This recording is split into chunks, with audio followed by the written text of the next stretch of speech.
15 ton saja per tahun per hektar. Kemudian karena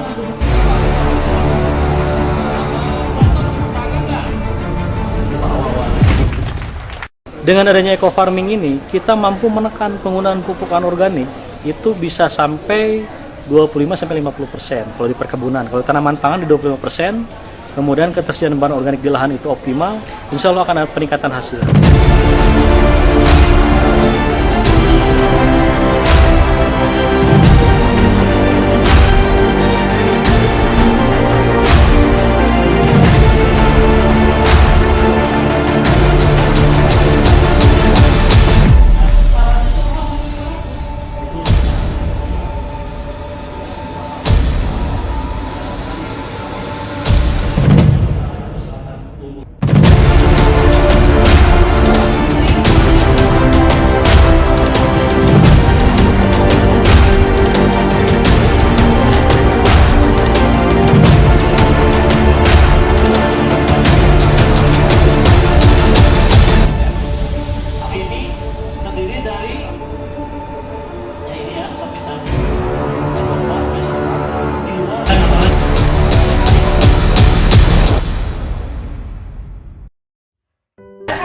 Untuk kelapa sawit, jadi setelah kita sharing dengan beberapa perusahaan kelapa sawit terbesar di Indonesia, ada yang dari Jambi, pengusaha dari Pekanbaru, kemudian dari Kalimantan. Jadi intinya di tahun 2021 ini memang kelapa sawit ini harganya semakin membaik ya, ritme diawali dari awal Januari. Nah kemudian di sini peran eco farming tetap ingin membantu para pekebun kelapa sawit ini untuk meningkatkan hasil. Karena bagaimanapun penggunaan pupuk anorganik secara berlebih dan jenuh di lahan itu tidak akan ada lagi yang namanya peningkatan hasil. Makanya salah satu untuk meningkatkan hasil itu adalah pupuk organik yang di dalamnya mengandung teknologi mikroba agen hayati eco farming.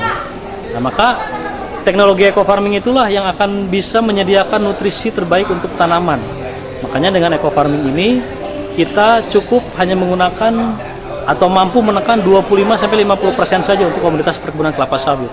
Dan alhamdulillah beberapa sampel lahan observasi kita di Pekanbaru, di Kalimantan Barat hasilnya ternyata signifikan.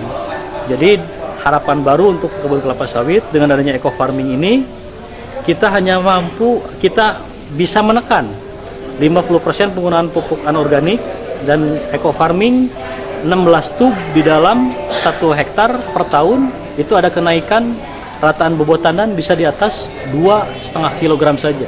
Dan itu pun alhamdulillah ada beberapa perusahaan yang sudah ingin join dan ingin demplot juga, yaitu dipersilahkan. Yang jelas semua kita bersinergi bagaimana caranya memulihkan lagi ekonomi pertanian dan perkebunan kita di Indonesia ini setelah masa pandemi. Dan insya Allah eco farming dan agensi hayati yang insya Allah sebentar lagi akan dirilis oleh PT BES akan menjadi sebuah produk yang memang dikehendaki oleh para petani.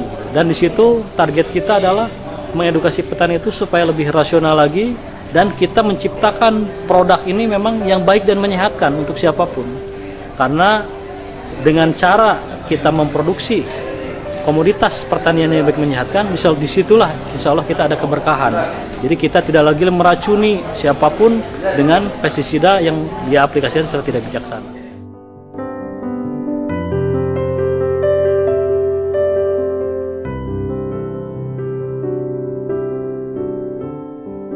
Kelapa sawit yang dibutuhkan untuk kelapa sawit. Kelebihan kita di sini dibandingkan dengan pola pupuk yang lain, di sini ada peluang usahanya. Kalau di luar sana orang pakai pupuk selesai habis. Tapi kalau kita di sini, kita pakai pupuk, kita akan mendapatkan pembagian bagi hasil dari perusahaan berbentuk networking. Jadi semakin banyak kita memberikan informasi kepada orang lain, pupuk kita bagus, kita akan mendapatkan bonus-bonus. Ada 14 bonus, ada reward-reward yang luar biasa. Itulah yang bisa diberikan oleh PT BES hari ini kepada umat, kepada masyarakat. Mudah-mudahan ini bisa berkelanjut terus dan semua didukung oleh masyarakat Indonesia, khususnya masyarakat Sumatera Utara. Kenapa? Karena komodi terbesar di Sumatera Utara adalah kelapa sawit. Jadi kalau bisa mengurangi pemakaian pupuk kimia hingga 50%, ini sangat luar biasa untuk petani.